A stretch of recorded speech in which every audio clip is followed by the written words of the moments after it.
amigos, ya estamos de vuelta aquí. Por supuesto, le damos ya la bienvenida. Estamos ya con la doctora Ana María Álvarez. Gracias por acompañarnos el día de hoy, doctora. Hola, Claudia, ¿cómo estás? Yo también encantada de volver a estar con ustedes aquí en Nuevo Día Magazine. Excelente, doctora. Y hoy para tocar un tema súper interesante, como lo había anunciado hace algunos minutitos, vamos a hablar acerca de los mitos en la superdotación intelectual de los niños. ¿Qué le parece, doctora, si primero empezamos explicando un poquito a nuestros televidentes qué es la superdotación intelectual en niños? Muy bien.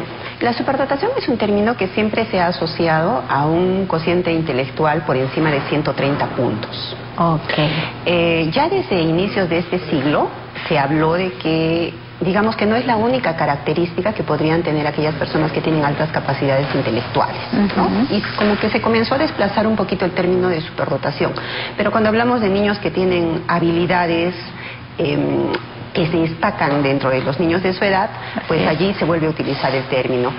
Dicen que lo ideal es manejar mejor el término de altas capacidades, pero siempre el término de superdotación, cuando uno busca niños que tengan un cociente intelectual más alto, va a aparecer como superdotación.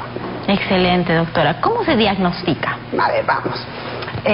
La superdotación, o mejor, vamos a hablar ya con el término de las altas capacidades intelectuales, no solo es ese cociente intelectual por encima de 130 que se puede ubicar, diagnosticar con una prueba de tipo psicológico, ¿no? Nosotros pedimos, de acuerdo a la edad del paciente, que se le realicen unas pruebas para determinar ese cociente intelectual. Pero hay marcadores o hay ciertas características en los niños, como lo dijiste al inicio del programa, que podrían hacer sospechar de que mi niño tiene estas altas capacidades, claro, ¿no?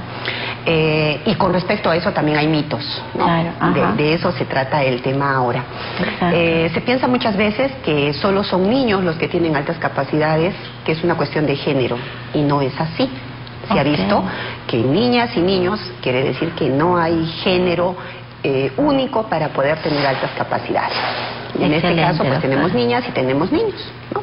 Ese sería uno de los primeros mitos. Claro, uno de los primeros mitos, pues, que se piensa que son más varones, porque siempre si hablamos de genios, si hablamos de personas que descubren, como que el predominio es el género masculino, pero no es así, ¿no? Tanto niñas como niños. Solo que muchas veces, en el caso de las niñas, porque vamos a hablar solo de esta edad, hay también esas consideraciones para etapas adultas, las niñas como que prefieren más ese momento de destacar en el ámbito social que en el ámbito científico o en alguna otra área, ¿no? Área que se pueda o escenario que ella pueda enfrentar, ¿no? ¿Qué más? Se dice que estos niños pudieran ser muy hábiles en todo. Eso se cree, o sea, si es un niño que va a ser un genio en absolutamente todas las áreas, en ¿no? todas las áreas, eso, pero no es así. Lo que se sabe es que generalmente tienen más habilidades, pueden destacar en algunas áreas más que en otras. Si bien es cierto, pueden desempeñarse muy bien quizás en todas, pero siempre va a haber una dentro de la cual ellos van a destacar. Como cualquier persona que tenemos más habilidades para lograr algo con más facilidad que otras, ¿no? Claro. Ahí vamos con otro de los mitos, entonces. No tienen por qué ser perfectos en todo, ¿no? Siempre va a haber algo, ¿no? Otro mito, doctora. Otro mito es aquel en el que se cree que estos niños solo se encuentran en esferas altas de la sociedad. ¿No? Si bien es cierto, sí sabemos que los niños que pudieran ser detectados y que tienen mayores comodidades, mayores probabilidades de que se les otorgue mayor estímulo, ¿no? Van a brillar más, pero eso no quiere decir que solo sea en esferas altas de la sociedad. En cualquier esfera eso es súper democrático. O sea, que hay niños también, y por eso sabemos que hay niños que destacan, que llegan a la NASA, niñas, ¿no? Sabemos por los medios, por las noticias, de que ahí tienen logros y que pueden llegar a situaciones, pueden llegar a desempeñarse en muchas actividades que pues la mayoría del común de los mortales no lo haríamos, ¿no? Por supuesto, ¿no? De todas maneras, excelente. Ahí van algunos de los mitos, entonces, o algún otro mito, doctora, más que manejemos. Se dice que estos niños a veces suelen ser más solitarios, suelen ser como que se aíslan, ¿no? Eso, no. Y no es así. Lo que pasa es que sus intereses siempre están cifrados hacia otras actividades que no necesariamente van a ser las lúdicas de ese grupo de edad en la que está compartiendo el niño. Así es. Se dice que pueden ser negados para el deporte, y esto tampoco es así porque sabemos que hay deportistas destacados también, muy destacados, entonces como que no es así, ¿no? Si bien es cierto, pues en la gran parte no siempre es en el área de los deportes, pero sí, o sea, no tienen no es que sus habilidades en las áreas deportivas no brillen, ¿no? Y que sean, como les llaman algunos, ¿no? Que sean niños torpes o que sean niños que tienen dificultad para hacer eso. Por supuesto, entonces ahí va otro de los mitos en cuanto a la superdotación intelectual de los niños. ¿Qué mitos más tenemos? Muy bien, hay la creencia de que estos niños pueden ser muy socialmente hablando, que pueden ser niños que van a destacar y que van a ser muy...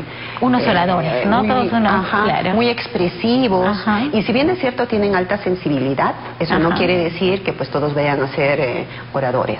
Por supuesto, ¿no? Eso se cree a veces, ¿no? Es el niño más destacado y sí es el que lo va a hacer mejor, pero no siempre. Eso también va a depender de las habilidades sociales y emocionales que tenga cada niño, ¿no? Y de la personalidad que tenga cada niño, ¿no? No a todos nos va a gustar estar en grandes multitudes. Pero el protagonista, claro, hay otros que van a ser más perfil bajo, pero igual va a estar ahí, ¿no? Sí, son de ese tipo de caso, ¿no?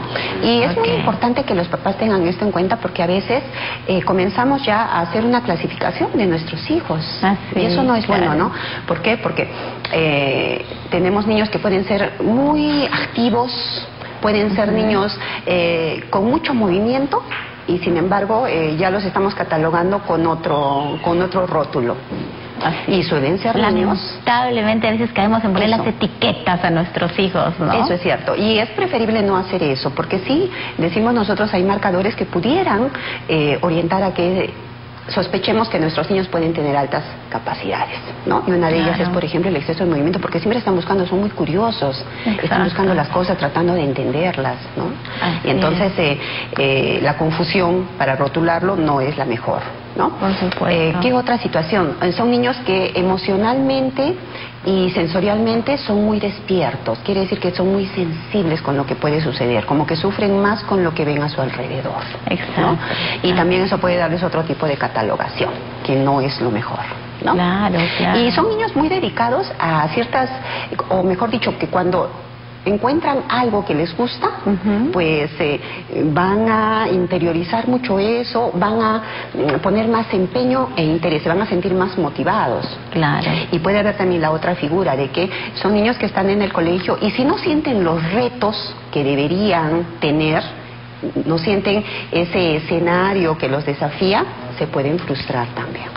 Claro. Y hay que tener mucho cuidado con ello porque si no vamos a tener niños que tengan problemas en el área del estudio, pero no porque su capacidad no dé para rendir allí, sino porque pues como que ya lo sienten que todo está y no tengo más que hacer y se frustran. Y se aburren en el colegio. Fácilmente. Le entiendo perfectamente, doctora, porque comento que tengo la dicha, podría decirse, de tener 2 niños superdotados en casa, ¿no? Que de alguna manera, pues, porque comenzaron con este problema en el área del colegio, ¿no? De que se aburrían, de que no querían estar en el colegio, pensaba, me iba hacia el otro lado, ¿no? Que de repente sus capacidades no eran las mismas, eran inferiores, lo llegué a pensar, pero luego resultó que no, justamente al pasar por un especialista, resultó que eran superiores y se aburrían con lo que vivían en el colegio, entonces necesitaban un apoyo extra por las tardes que les desarrolle o les avance, por así decirlo, para que puedan desarrollar estas actividades y no estar aburridos en el colegio. Pues. Eso es cierto y es una pena, pues, porque hasta el momento en el área de lo que es el Ministerio de Educación sí se habla de una educación con inclusión para niños que tienen capacidades por debajo del estándar, ¿no?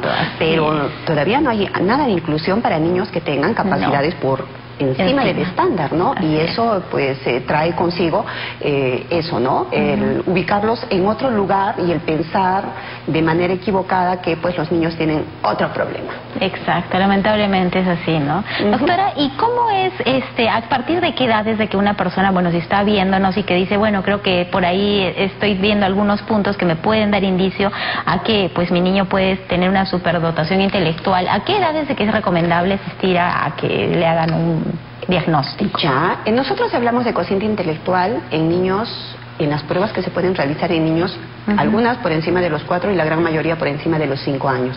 Pero eso no quiere decir que no se pueda hacer antes. El asunto es que las pruebas que se realizan en los niños antes de los 5 años generalmente nos dan un cociente de desarrollo y eso también ya nos da un alcance. El cociente de desarrollo expresa esas habilidades que pueden tener los niños, ese desarrollo que han logrado en función a su edad. Ejemplo, es un niño que tiene 3 años y tiene 36 meses de edad cronológica. Y si le pasamos la prueba para ver su desarrollo, quizás tiene un 48 de edad de desarrollo, ¿no? Entonces ahí ya decimos, está yendo algo más. Esos niños precoces, esos niños más listos, más espabilados, pues pudieran estar allí, ¿no? Claro que sí, doctora, excelente. Entonces, ¿el factor genético influye? Quiere decir, si ha habido un papá que ha sido superdotado, ¿hay más probabilidad que los hijos lo sean? Hay controversia en eso, pero recuerdo hace un par de años salió una comunicación, salió un paper que mencionaba que eso no es para que el género masculino se resienta, pero decía muchas veces que es el IQ que puede tener la mamá, el IQ es el cociente intelectual que pudiera tener la mamá, es el que pudiera determinar, y así está en ese condicional, pudiera determinar el IQ de los hijos, ¿no? Ok, entonces es importante y que sí, claro, está descrito, no hay nada en investigación consolidada, pero lo que se ha postulado es eso, ¿no? Y pues no deja de tener razón cuando se estudian las líneas de parentesco y genética, entonces se ve algo así. Excelente, doctora. ¿Cuál debería ser la posición de los papás frente a un niño con superdotación intelectual? Muy bien, pues primero la evaluación adecuada de los niños para evitar etiquetas que no deberían estar, ¿no? Erradas. Segundo, si yo ya tengo eso, pues en la medida de lo posible, cualquiera que sea mi estatus económico, tratar de apoyarlo, tratar de desarrollar, tratar de no limitarlo, porque eso es lo que más frustra a los niños, ¿no? Sabemos que, pues es cierto, lamentablemente en nuestra sociedad y en nuestra realidad pueden haber situaciones en las cuales no siempre los papás, así quieran, le pueden dar todo lo que quisieran a sus hijos, ¿no? Pero en la medida de lo posible hay que intentar ello, ¿no? Hay que intentar seguir incentivándolos, seguir haciendo que avancen, y así tenemos pues pacientes que salen de zonas rurales, que salen de zonas desfavorecidas y están destacando y están brillando porque buscan apoyos de instituciones que los pueden ayudar. A nivel nacional quizás hay una o dos que están más publicitadas, pero yo creo que siempre con información, y ahora con las redes, y ahora con todo lo que es internet y globalización, pues tenemos más al alcance este tipo de información que permitan que nuestros niños puedan potenciar esas habilidades, puedan desarrollarlas, puedan sentirse plenos, haciendo lo que les gusta, creando, es lo que queremos todos, ¿no? Excelente, doctora. ¿Cuáles serían entonces las recomendaciones finales para todos nuestros televidentes? La primera recomendación es que si nosotros notamos algunas características en nuestros niños que pudieran diferir de los niños de su edad, acudir a una evaluación para poder irnos aproximando, o si es que ya está en la edad en que se puede detectar, pues asumir el diagnóstico adecuado, sea uno o sea otro, porque en este caso estamos hablando de niños con altas capacidades, pero si también pudiera ser el otro extremo, de la misma manera, porque entre más pronto se logre hacer esto, vamos a hacer que nuestros niños pues exploten todas esas habilidades que tengan y salgan a ser evidentes. Por lo tanto, siempre acudir a sus evaluaciones de niños sanos, si hablamos ya en todo el entorno del sistema de salud que tenemos, ¿no? Si acudimos a esas evaluaciones, a esos controles de niños sanos, por eso se llaman niños sanos, no es que los tenemos que llevar solo cuando se enferma, ¿no? Claro. Acudir, y de esa manera vamos a ir nosotros monitorizando la forma, cómo va la velocidad de su desarrollo, si es que ya hay cositas que destacan allí, ya hay cositas que llaman la atención, y hacer caso siempre y escuchar las opiniones de las maestras de jardín, de las cuidadoras, de alguien que nos dé información, porque justo hace poco pasó ello, ¿no? Una mamá me dice, doctora, a mí me dijeron esto cuando estaba en jardín, y yo, bueno, por el trabajo, por muchas situaciones no pude hacerlo, y recién 9 años ya, y nosotros estamos valorando esto, ¿no? Entonces es tiempo que lamentablemente no vuelve atrás. Es tiempo en el cual se pudo trabajar mucho, se pudo desarrollar más, se pudo potenciar más, pero pues ahí lo tenemos, ¿no? Entonces evitar ese tipo de situaciones. Cualquier característica de nuestro niño que nosotros detectemos que pudiera salir de lo estándar para la edad del niño, siempre manejamos ese término, para la edad del niño, pues acudir a las evaluaciones primero con su médico pediatra, y su médico pediatra pues verá la necesidad sí o no de una evaluación por especialidad. Excelente, doctora. Muchísimas gracias por esta entrevista. Por favor, ¿cuál sería los números, de repente la información de contacto para nuestros televidentes que puedan contar con su asesoría? Perfecto. Bueno, para todos los papás que deseen una evaluación en neurología pediátrica para sus niños, estamos en el 95-891-0122. Excelente, doctora, agradecerle por esta entrevista. Hemos estado entonces con la doctora Ana María Álvarez, neuropediatra, hablando acerca de los mitos en superdotación intelectual en nuestros niños. Muchísimas gracias, doctora, que tenga un excelente día.